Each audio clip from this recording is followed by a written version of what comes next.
Hello and welcome to my new video. If you're new here, hi, I'm Lex, and this is not my island, Xenia. Today we're going to be going through 15 different ideas for amazing gardens that you can create in Animal Crossing. Also, if you haven't already, remember to check the description for a link to Disney Emoji Blitz. Playing the game via my link is an easy way to support my channel, and the game is just fun. So what are you waiting for? Go do it.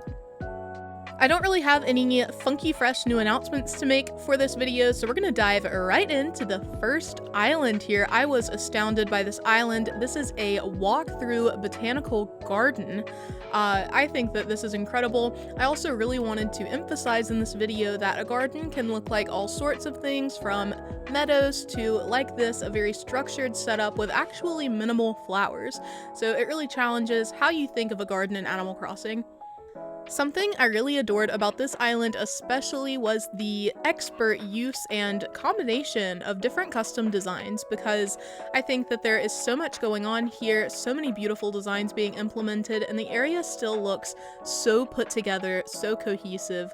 On that note, if you are interested in any of the custom designs that you see in the video, the creators of these islands are linked in the description along with their dream addresses. You can reach out to them and check their pages to see if they've posted their custom design codes.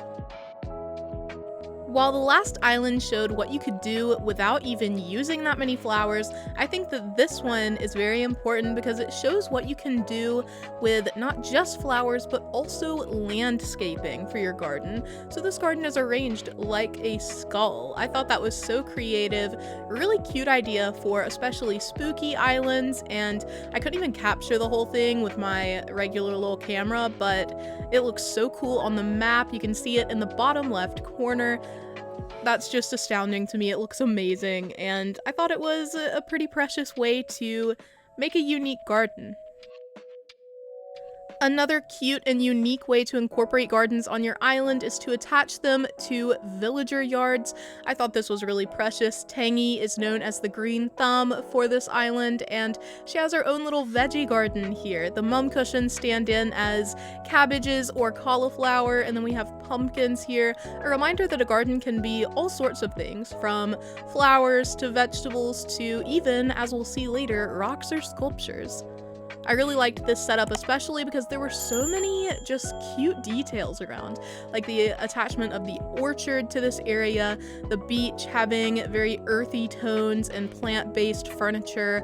Also, over to the right of Tangy's house, there was like a cute little plant shop set up, almost like a greenhouse. How cute is that? I'm thinking it is a flower shop based on the sign, but I thought this was just precious and a great example of a garden. Another garden that really threw me for a loop was this one. It has like a structured pond set up. All of the pink is really lovely as well. You can always structure your garden around specific colors, and it just really becomes cohesive that way. I think there are definitely different flower combinations that look amazing together, and I think the use of pink lilies with the white mums and white and pink azalea bushes was just really clever. All of the colors vibe so well, and I love that this area is simultaneously structured and feels so natural. Feels like a sprawling estate or something. I don't even know how to describe it. Isn't this just gorgeous though? It's elegant, it's natural, it's just beautiful. Back on the topic of incredibly unique ways to incorporate gardens on your island, I adored the way this island combined ideas of rock gardens, flower gardens, and statue gardens into one here at the very back edge of their island. The colors are beautiful. We definitely have, just yellow and white, really tying the area together, making it feel like one cohesive place on its own. I think it's so cool that the rocks managed to fit back here. The statues are so gorgeous and grand. And again, we have like this mix of elegance and natural, like it's deep in the woods. The view of the ocean too is just phenomenal. I thought it was really interesting how you got to and away from this place by jumping. It's so cool. This next island I thought served as a reminder that you don't have to fill every single grass space with flowers in order for it to count as a garden. This gorgeous front yard is, you know, not as sprawling as some we've seen so far, but the flowers really emphasize the house, the decor. We have simple furniture here, and the lead up is cute, but again, simple. And this area is so effective that way. It feels so welcoming coming into the resident representative's yard, all of the little flowers dotted about. It's a garden, and it looks different from how you might imagine usual Animal Crossing gardens. I was just so impressed by this. It's so simply beautiful.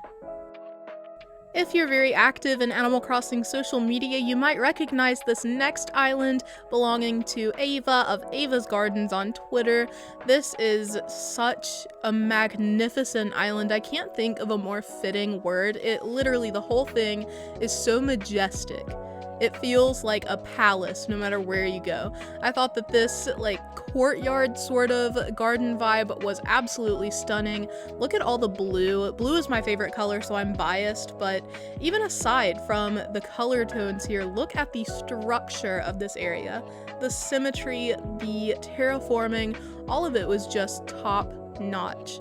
I swear I could spend my whole day just walking around here. The arrangement also of the bushes leading diagonally away from this area, it was so gorgeous. I can't say enough about this island. I highly encourage you to visit the Dream Address. Next, I visited a sort of meadow with a twist. I love that this was arranged near Fauna's house. I did go and check to make sure I got the name right. But the combination of colors here is so bold and vibrant. There are so many different colors going on. And I especially love this like shed over here with the herb garden right in front of it. We're mixing floral and veggie and herb, and it looks stunning. I'm also loving the custom designs in use here, and I just thought that everything was composed really well. Everything was placed so carefully, and it just all looked like it fit, you know what I mean? As if that wasn't enough, it was surrounded by brilliant terraforming, and I really liked this picnic here. I feel like that's a very classic thing to include near or in a garden or a meadow on your island, and I thought it was so cute that they managed to slingshot a present right here on the blanket. Precious. But yeah, check out this terraforming to the left, the waterscaping, everything was perfect. Up next, I found a very different but equally beautiful take on a meadow sort of garden. I was loving the smattering of butterfly models, especially here, and the illuminated items like the little star that you can see. Everything was just so well set up once again, and I loved that these colors really clicked together to make a sort of spring-like vibe for this area. I thought it turned out perfect once again, and yeah, I feel like I was walking all over the place instead of using the very clearly marked paths. Sorry about that. Before we check out this island's garden, I just wanted to show you all the flag because it's so clever.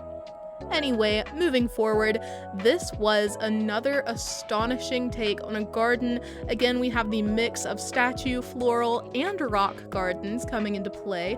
I thought it was great how it was arranged below this overlook, and the flowers that dot the cliff edges really tie it together. It makes it feel almost like it is one level when you're looking straight down.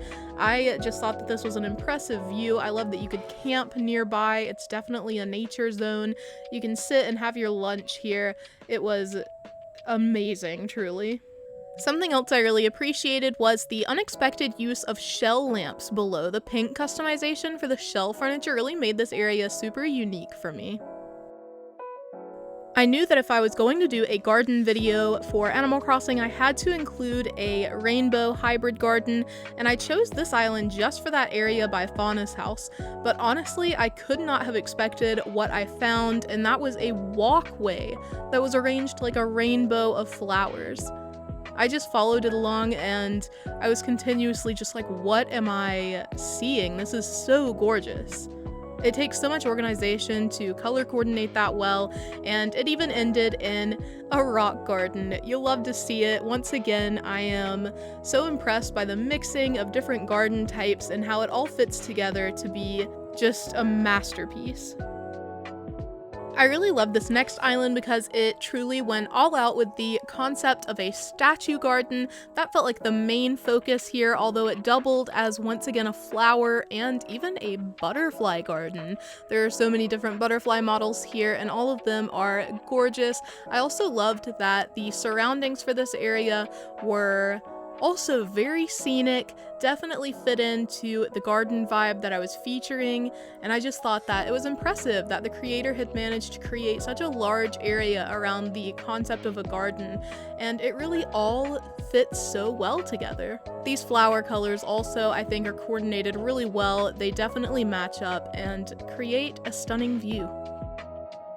Another route you can take when brainstorming gardens for your island is to specialize in one flower, as this creator has done with their tulip field. It looks amazing. Again, such a bold splash of colors all mixed together. These are all tulips, and I don't know, I feel like I really underappreciate tulips because I don't use them very much in my own builds, but together like this as a group, they look amazing. Definitely something I think would be great for spring court, especially because these colors are so vibrant. And yeah, I was just really impressed again with the structure of this area. Since most of the gardens I featured have been very natural, I wanted to make sure that I visited another structured garden, and I thought this one was a brilliant example of that. Here we have pathways that are segmented by different groupings of flowers. We have them separated by the type of flower, and I'm not sure, but we might even have all of the different flowers here. It might be a hybrid showcase. I thought it was so well set up though. I love the Cosmo showers, and again, the surroundings fit in really well with this structured setup. I also really like that the island was set at night so we could appreciate how much illumination is going on here and how that really emphasizes the effect of the garden. I also wanted to showcase an island that features a very small area for a garden. This I thought was such a perfect example. We have a wishing well here that is surrounded by statues and butterflies. It also, again, is a rock garden. I didn't even notice it first. It was so cleverly done. And of course, we've got a smattering of flowers around. Again, vibrant, beautiful, and inventive, creative in the way this island designer has gone about including a garden in their island. That is all I have for you today, my lovely human beings. I hope you have a great rest of your day. Remember to drink water, take your meds, take care of yourself, and I'll see you in the next one. Let me know in the comments if you had a favorite garden or if you have a unique garden on your island. Here's Peaches to tell you all goodbye for now. I love you guys so much, and I'm gonna really miss you, and I'll see you in the next video. Bye!